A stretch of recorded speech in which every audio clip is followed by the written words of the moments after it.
شما مخاطبان فعال برای ورود به دنیای صدا و سیما می توانید با شماره 162 در ارتباط باشید.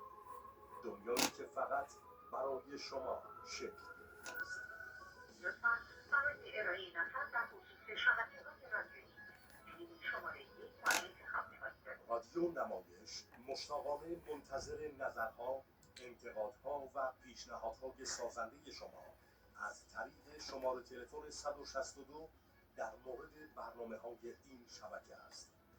همراه ما باشید با رادیو نمایش، پرمیان تخیل و تفکر.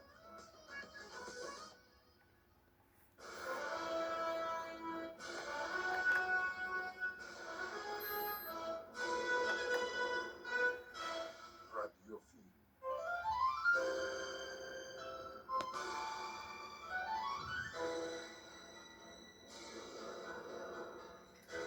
رقص پرواز.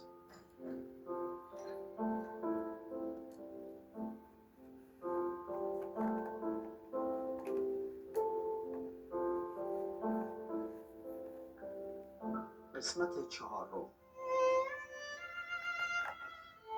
نویسنده علیرضا طالبزاده، کارگردان احمد مرادپور، تهیه کننده محمد رضا تختکشیان،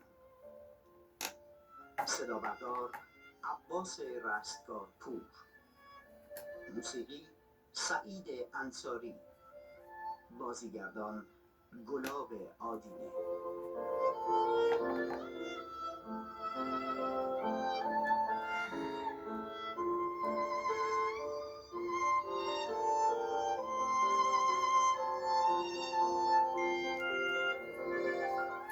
بازیگران: مهدی هاشمی در نقش دکتر منصور یاوری، لاله اسکندری ملیحه، سیروس گرجستانی عمو یخی، امیر حسین صدیق یوسف، بویوک میرزایی پدر ملیحه، اصغر نقیزاده